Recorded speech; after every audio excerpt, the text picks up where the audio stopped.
This exclusive video from Ellsworth Heating and Cooling Company will address things you should know about Florida air conditioning.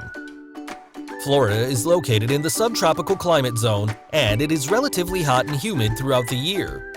While this magical getaway is very appealing, you should always maximize your experience in Florida by having a good air conditioning system to control your indoor temperature and humidity. Here are some things you need to know about Florida air conditioning. 1. Replace your air filters regularly. The last thing any homeowner wants is to have dirty filters preventing conditioned air from getting into their living spaces on a hot Florida day. That's why you should make a note on your to-do list to regularly change your filters. 2.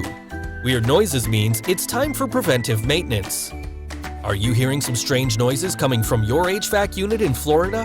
Then you should schedule an appointment with an HVAC company for a seasonal tune-up for your system. 3. Refrigerant leaks can be detrimental. Refrigerant helps to carry heat away from the air that will come into our living spaces. Apart from this crucial role, refrigerants are harmful substances. If you realize a refrigerant leak in your Florida HVAC unit, contact a certified technician as soon as possible. How do you address your HVAC issues in Florida? Ellsworth Heating and Cooling is an HVAC company decided to helping you with all HVAC-related needs in Florida. Contact us today.